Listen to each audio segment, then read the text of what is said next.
arrinta ururka saxafiyiinta Soomaaliland ee Solja xukuumad ahaan waan u diganaa waana ka diganaa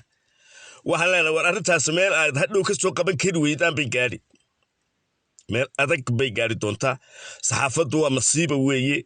saxaafadda haddii aad kasban weydeen oo qaban weydeen oo ay maxay ahayd waxa maanta leedu ku isticmaalayaa bay saxaafad tahay xalay soo ma ogidin inay qoraysay saxaafadda cadowga Soomaaliland in madaxweynaha Soomaaliland uu ka doortay madaxweynenimadii ra'iisul wasaare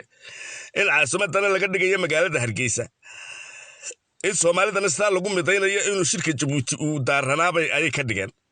oo dadku xalay ku khalkhalay oo ugu yaraan 15 ilaa 12 qof ay kala soo hadlo aadan warkan maxaa ka jiray igu lahaa been sheegi maayo dooya dheer bahalka leedahay YouTube-ka leedahay oo ka hadla deegaanka Soomaalidan Ethiopia ayaa waxa qorayay war saxaafaddu waa masiibo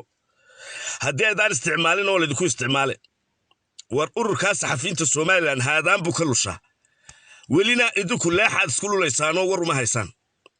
wasiirka dakhliga Soomaaliland waxaan u sheegnaa ninka xuuto qalab buu hayay agab buu hayay adduun buu hayay iyadoo on cid xisaabisa iyo cid xil kale wareegtay midna aan jirin ayuu halka ka baxo wadani buu iska sharax waa fariid halka idin soo dhex fadhiisto haddana saasoo tahay buu ururkii halka ka xukumaya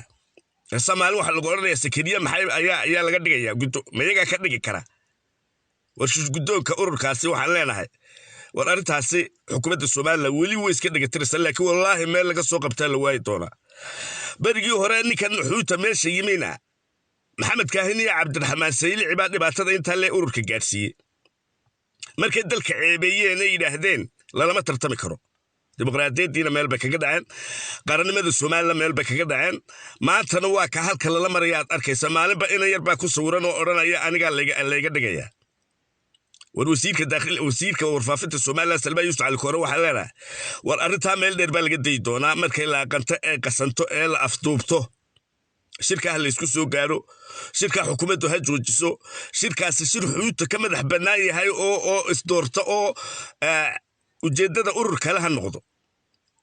waraadin kale xukuumadda Musabbix waxa uu sheegnaa in meel dheer ka day doonto qaran muxuu ahaa ururkaasi iyo hawshiisa hadhowna dhibaato ku noqon doono ururka la sugo shirkaana la joojo Soljana la isku soo gaaro saasaana ku talina